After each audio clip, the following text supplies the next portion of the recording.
समाजात घडणाऱ्या घटना पाहण्यासाठी निर्भीड निष्पक्ष चॅनल म्हणजे संपादक संजय कारंडे यांचं Ajinkyatara news channel. Ajinkyatara news चॅनलला लाईक करा, शेअर करा, सबस्क्राईब करा आणि कमेंटही करा.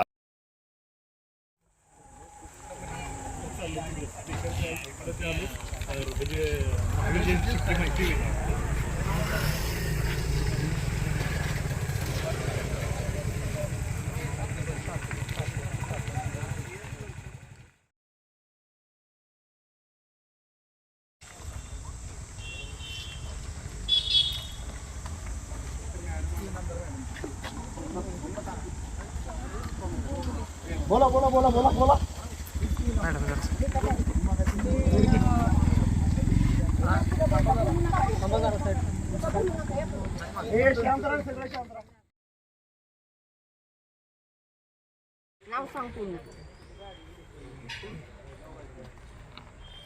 मी गणेश जगताप.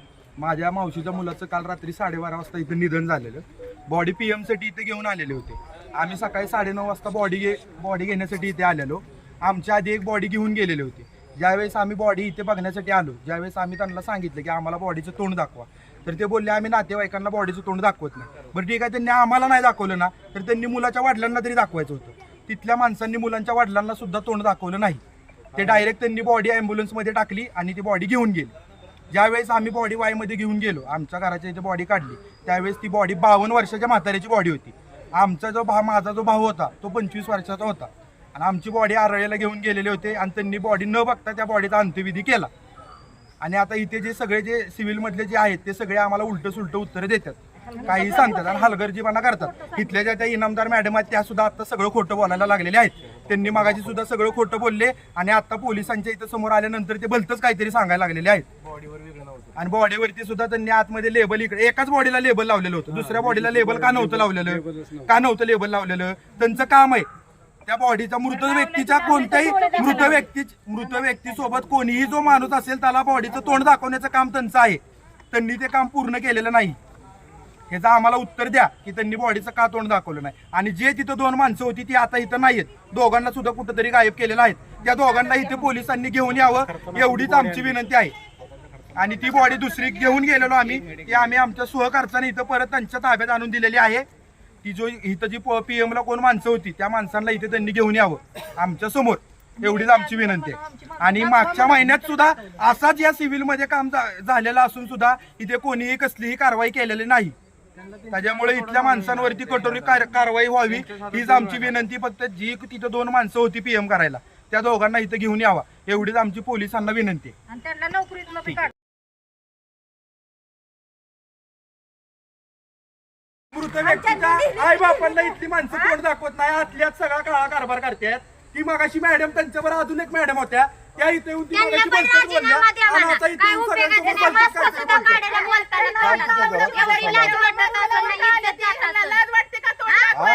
गडबडी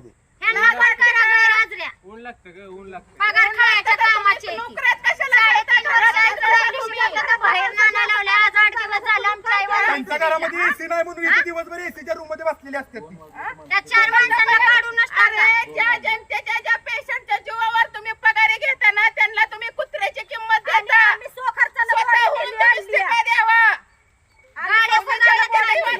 स्वतःहून द्यावा. आमची माणसं जर त्या आरळ्याला न्यायची म्हटलं तर ते न्याय कोण करणार? ते सांगते ना, पोराच्या आई तिथं अंत्यविधीसाठी वाट बघते, पोराच्या मृत्यूच्या ते लाहगी आणि तुम्ही इथं बसला तोंडाला मास्क लावून. कशाला तोंडात अडवता तुम्ही? एकुलता एक पोर लाज वाटते तुमच्याकडून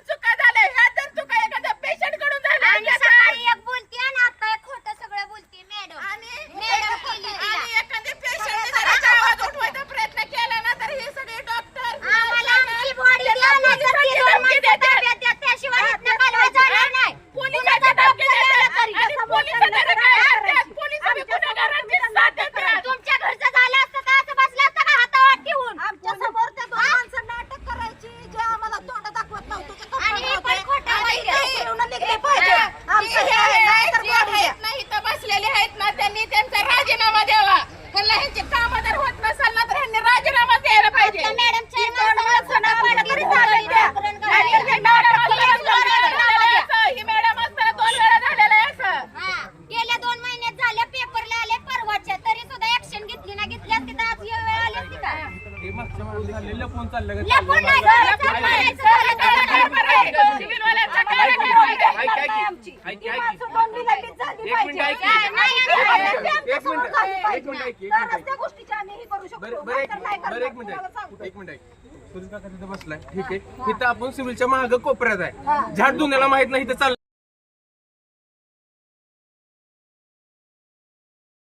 वंचित अधिकाऱ्यांना त्यांना ही देत असतील ना, तुम्ही काय करा त्या म्हणून? मुलाची कपडे अशी भिंतीला अडकवले त्याच्याबरोबर बोलत बसले. ती मॅडम खोटं बोलती. सकाळी आम्ही चौघं होतो, आम्हाला बाहेर हाकलले त्यांनी. ऐका फरशी की. पुसली म्हणून. मागाशी आहे ना तुम्ही इथं नव्हता सर, ते माधुरी सर दोन माणसं आमच्या समोर अटक करा, त्यांच्यावर कारवाई करा आणि ती निलंबित झाली पाहिजे कायम आहे. ती मॅडम बी ठेवू नका तिथं. गेल्या 2 महिन्यात बी तेच उद्योग झाला. ही मॅडम बी नाही पाहिजे. ही काय मग असं नाही, नाही, हे असंच आहे उद्योग. मग ही अशी जर बॉड्या जर बॉडी घेतात, नेऊन दाखवली ना, एक मिनिट. तर तो माणूस काय म्हणला नाही ही बॉडी आमची आहे म्हणजे. गणेश ही जर बॉडी जर ही अशी करत असते आणि म्हाताऱ्या माझ्या माणसाच्या भावाच्या देतात, अंगात रक्त एक नव्हतं, मिनिट रक्त भरायला एक गेलं, ती बाहेर गेली मिनिट नाही. एक सगळं मिनिट रक्त तपासलं, बाहेर करा तुम्ही. एक मिनिट इथं कशाला येतो मग आम्ही आमचं एवढं हे असं ऐक ऐक ते चांगलं पोरग होतं त्यांच्याकडे त्याचे रक्त पार्ट नव्हतं, काढून आम्हाला मॅडमने दिलं कशावर तरी ऐकले नसतील. यांनी जर ही चुकीच्या बॉड्या देतात कशावर ऐकले नसतील त्यांनी पार्ट काढून. ही व्यवहार चाललाय काय, त्यांना पगारी कमी पडतात का म्हणून हे उद्योग करतात ते.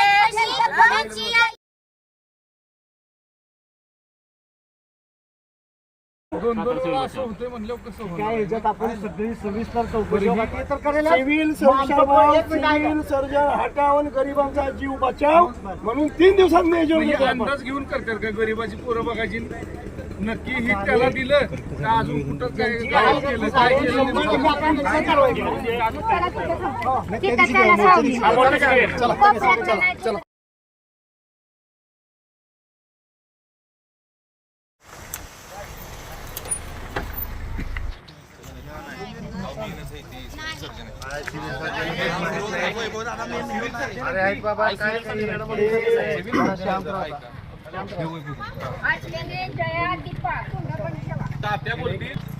प्रकार घडलाय. एक आमच्या बघण्याची खेळणं आहे, आमच्या बॉडीची विटंबना करणं आहे. सगळ्यात महत्त्वाचं म्हणजे तुमच्या सिव्हिलमधल्या कर्मचाऱ्यांना हक्क आणि कर्तव्याची जाणीव राहिलेली नाही. पुन्हा एकदा अधोरेखित झाले. जे सिव्हिलमध्ये येणाऱ्या माणसाला कुठल्या पद्धतीनं वागणूक द्यायची हे जर कधी वेषांतर करून तुम्ही सिव्हिलमधनं फिरला तर तुमच्या लक्षात येईल की कर्मचारी कुठल्या पद्धतीने ट्रीट करत असतात. असा प्रकार घडला.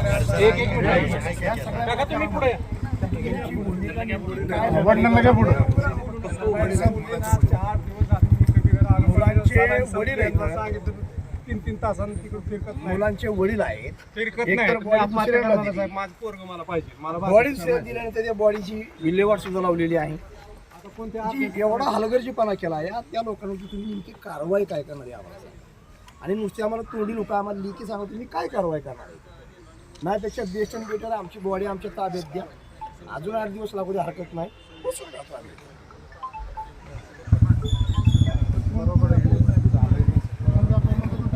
आणि दुर्दैवीच आहे ते आम्ही जे आता 2 कर्मचारी आहेत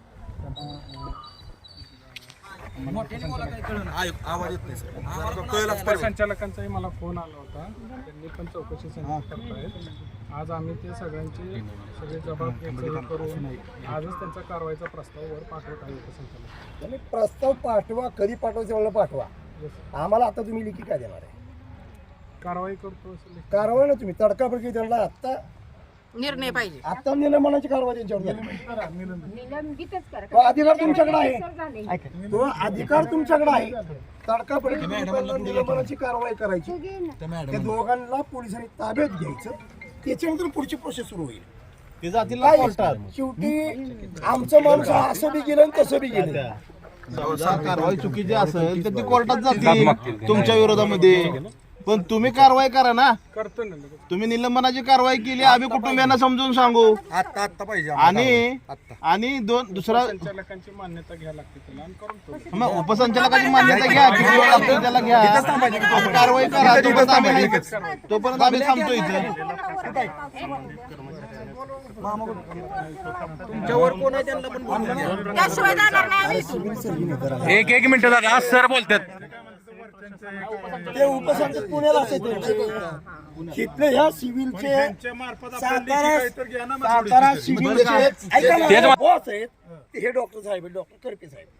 सिव्हिल सर्जन ज्यांना आपण म्हणतो ते हे मुख्य अधिकारी आहेत. यांच्यानंतर इथं अधिकारी नाही. यांच्यानंतर इथं अधिकारी नाही. आता यांचे वरिष्ठ काय सांगतील, पुण्यावरनं कोल्हापूरवरनं आपण तिकडे जायचं का, त्यांना बोलवायचं का? आपलं भांडण यांच्याशी आहे. याने आपल्याला लेखी द्यायचं, आपण निर्णय घ्यायचा. मला वर्षांचं नाही म्हणत मी, ते जर त्यांच्या आम्हाला लेखी द्या, तुम्ही तडकाफडकी त्यांचं निलंबन करताय म्हणून आम्ही थांबतो. ते 2 आरोपी जे कोण आहेत ते तुमच्या ताब्यात घ्या, आम्हाला दाखवा, आम्ही थांबतो.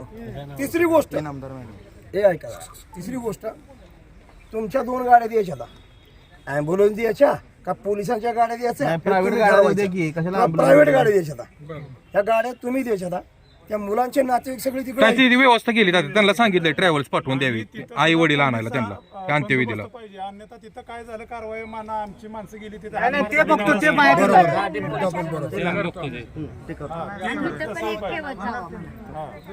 दुसऱ्याच्या गावात आम्ही जाणार आहे. नाही 100% तुम्हाला तिथं व्यवस्थित आमचे तालुका पोलीस सगळे तुम्हाला मदत करतील. मी स्वतः येणार आहे, त्यामुळे त्याचा विचार तुम्ही करू नका. तुमची कारवाई महत्वाची आहे आणि आमची जी तक्रार आहे ती तक्रार तुमच्याकडे दिली जाईल. त्यानुसार तुम्ही त्यांना ताब्यात घेऊन जे काही कायदेशीर प्रोसेस आहे त्यापर्यंत त्यांच्या कारवाई करा. आम्ही 3 दिवसात सिव्हिलवरती मोठा मोर्चा काढतोय. 100% आम्ही 3 दिवसामध्ये पत्रकारांच्या समोर सांगतोय, आम्ही सगळे आंबेडकरी समाजातले इथं अनुयायी आहे, वंचित घटक आहेत, पीडित घटक आहेत, सगळ्या जाती धर्मातले इथं घटक आहेत. RPI आमचे जिल्हाध्यक्ष गणजीभाऊ बिशे आहेत. आठवले गटाचे जिल्हाध्यक्ष या ठिकाणी विद्यार्थी आघाडीचे वैभव गायकवाड आहेत. सगळ्या पक्षाचे आम्ही इथं जमलेलो आहोत. युवक अध्यक्ष विशाल आहेत. आम्ही 3 दिवसामध्ये सिव्हिलवरती मोर्चा काढतोय. म्हातारी मेलेलं दुकान आहे, काळ शोकावता कामा नये. किती सण करायचा आम्ही? पोटचं पोरगं गेलं तर आम्ही तोंड दाबून बुक्क्याचा मार सहन करायचा. यांच्या हलगर्जीपणामुळं, सिव्हिलच्या हलगर्जीपणामुळं आम्ही किती सहन करायचं हे एकदा आम्हाला ठरवू द्या. बरं, आम्ही एखाद्या गोष्टीचा आतताईपणा केला, ट्रीटमेंट व्यवस्थित भेटली नाही म्हणून आम्ही त्याला आगाऊपणा केला की तुम्ही 353 कला दाखल करायच्या, पोलिसांनी लगेच FIR फाडायचे. या आम्ही न्याय नेमका कोणाकडे मागायचा? बाबर कॉलनीमध्ये साहेब प्रकरण झालं म्हणते, त्या संदर्भात तुम्ही काय कारवाई? आता त्यावेळेस जर तुम्ही त्या पद्धतीने जर आज जसं आपण आदेश करताय, निलंबनाची कारवाई करताय, त्यावेळेस जर केली असते तर ही घटना घडली असते. म्हणजे वेळ येऊ द्यायची का आपण प्रत्येक वेळ? काय निष्पन्न झालं चौकशीत? काय निष्पन्न झालं? म्हणजे आता परत ते निष्पन्न होऊन द्यायचं आहे. त्यांना समज देऊन हे केलं होतं सगळ्यांना. त्यांना आता हे समज देण्याच्या पलीकडचे विषय आहेत. लोकभावनेचा विचार करा. इथं काय कुठल्या जाती धर्माचा विषय नाही आहे. हा संपूर्ण सातारा जिल्ह्यातल्या नागरिकांचा विषय आहे. तुमच्याकडे सातारा जिल्ह्यातून सगळे नागरिक या ठिकाणी उपचार घेण्यासाठी येत असतात किंवा निधन झाल्यानंतर या ठिकाणी PMची प्रोसेस असेल किंवा इतर काही गोष्टी ज्या वैद्यकीय आहेत संबंधित ते तुमच्याकडे येत असतात. आणि जर अशा जर पद्धतीनं जर होत असेल तर हे खूप गंभीर आहे. यामध्ये आमचं पोलीस प्रशासन आणि आमचं सिव्हिल याच्या समन्वयानं आम्ही हे करून देतो. पण आता आम्हाला किती वेळा तुम्ही कारवाईचं पत्र देत आहे, म्हणजे आम्हाला त्या पद्धतीने कुटुंबियांबरोबर बोलून पुढचा निर्णय घेता येईल? आम्हाला सांगा. ठीक तुम्ही द्या, आम्ही बोलतो तोपर्यंत मग आपण बोलून त्या विषयी. ऐका की लहान तोंड मोठं घास घेतोय. ते इनामदार मॅडम आहे. ह्यांच्या आधी त्यांच्या हातात असताना पण ह्याच्या आधी पण एकदा किस्सा घडला होता गेल्या 2 महिन्यात. हा ठीक आहे. आणि आता पण हेच किस्सा घडतोय त्यांच्या हातातनं परत. त्या स्वतः काय बोलतात की आम्ही कायदेशीर कारवाई करतो, आम्ही बघतो. बरं ठीक आहे, तुम्ही बघताय, कायदेशीर कारवाई करताय, सगळं करताय, करा. आम्हाला बी तेच पाहिजे. मग ज्या टायमाला बॉडी देत होता त्या टायमाला बघायला काय झालं, त्याच्या वेळेला कारवाई करायला काय झालं, त्या टायमाला तुम्ही कुठं होता? एक मिनिट. ज्या टायमाला 2 बॉडी आहेत, ज्या टायमाला 2 बॉडी आहेत, जे पुढचं ज्यांनी बॉडी घेऊन गेले ते काय बोलतात, आम्हाला इथपर्यंत दाखवले, फक्त नाक दाखवून डोळेपर्यंत दाखवलेत, वर त्यांच्या बॉडीचं नाव लिहिलंय. दुसरी बॉडी दाखवली, ती पण एवढी दाखवली, तिथं नावच नाही लिहिलं. त्या माणसाची चुकी आम्ही कशी धरायची? मग ह्या चुकी कोणाची? तुमची धरायची सर का मॅडमची धरायची? का जे पोस्टमॉर्टमला होते ते 2 व्यक्ती त्यांची फक्त धरायची? मॅडमची बी धरायची का सगळ्यात आमची मोठी चूक आहे का आम्ही गरीब म्हणून जन्माला आलो. ऐका ना गरीब म्हणून जन्माला आलो आणि आम्ही तुमच्या पायाशी इथं आहे ना उपचार घ्यायला आलो. असं काय आहे का? अहो बरोबर आहे ना सर, तेच आहे ना. आमच्याकडे जर का परिस्थिती असती ना तर एक दिवसापूर्वी आहे ना आम्ही अजिंक्य तारामध्ये आहे ना ऍडमिट होतो. ऐका की एक मिनिट. आम्हाला आहे का नाही, जसं तुम्ही कारवाई त्या दोघांवर करणार आहे ना, ठीक आहे ना, ते पोस्टमार्टम मधले दोघांना करणार आहे, ठीक आहे, तशी आम्हाला कारवाई ना त्या मॅडम कडून बी पाहिजे. त्यांचं तर आम्हाला राजीनामाच पाहिजे, नाही तर तुम्ही निलंबित करा. ही गोष्ट 2 वेळा झाली.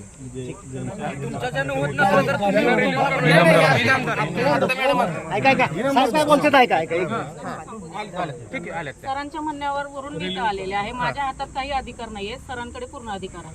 ठीक आहे, मग तुम्ही ठरवा राजीनामा कोणी द्यायचा. चालेल. तुमच्या सन्ने होत नसलं तर निलंबित ह्यांना पण करण्याची कोणावर हे आहे? ते आहे ते आहे सगळं. दादा आपण एक मिनिट ऐकून घेऊ. आपण पोलीस बघतील आता. तात्या आहे तिथं, सगळे आपले नेते मंडळी आहेत, सगळं चाललंय. आता ऐका 3 दिवसामध्ये आम्ही आहे या ताकदीने येतो. 100% कारवाई जर योग्य पद्धतीने झाली नाही, तुम्हाला कारवाई मॅडमवरती सुद्धा करावी लागेल. सगळ्यांची चौकशी करावी लागेल. हे मॅडमचं उत्तर नव्हे. सिव्हिल सर्जन सिव्हिल मध्ये नसल्यानंतर मग सिव्हिल सर्जननी जाताना कुलप लावून जावावं. आले सिव्हिल सर्जन गेल्यानंतर पाठीमागे जबाबदारी कुणाची आहे? हे अधिकाऱ्यांची जबाबदारी कळतात असं वाटत नाही का? काय करायचं? मॅडमचं बी सगळं. डॉक्टर कोण असतात? कुणी नकोय आम्हाला. मगाशी कोण होतं? सगळ्यांची चौकशी करू आणि जे कोणी त्याच्यामध्ये एक मिनिट मला ऐका साहेब, मी काय सांगतो हे बोला. जरा ऐकून घेशील का 2 मिनिटं? मॅडम, डॉक्टर माने टीएमचा घनशागोळ घालणार ती 2 जण आणि या सगळ्या प्रक्रियेमध्ये तुमच्या म्हणण्यानुसार जर कोण पोलीस कर्मचाऱ्याचा हलगर्जीपणा असेल तर तो पोलीस कर्मचारी यांच्यावरती कारवाई झाली पाहिजे. गाडी कसली पाठवली? तोपर्यंत तुम्ही त्या दोघांवर कारवाई करत नाही. इनामदार मॅडम होती त्या माने डॉक्टरला काय तुम्ही कारवाई करता हे कळवत नाही. तुम्ही त्या 2 आरोपींना जोपर्यंत ताब्यात घेत नाही, तोपर्यंत घेत नाही आम्ही हलणार नाही. ही जी बॉडी आहे ना, ही बॉडी सुद्धा देऊ देणार नाही. आमची बॉडी गेली म्हणजे सगळं संपलं नाही. आम्ही ही बॉडी हिता अशी ठेवायला आहोत. आता तिथनं गाडी आणायची. गाडी वैभव इकडे गाडी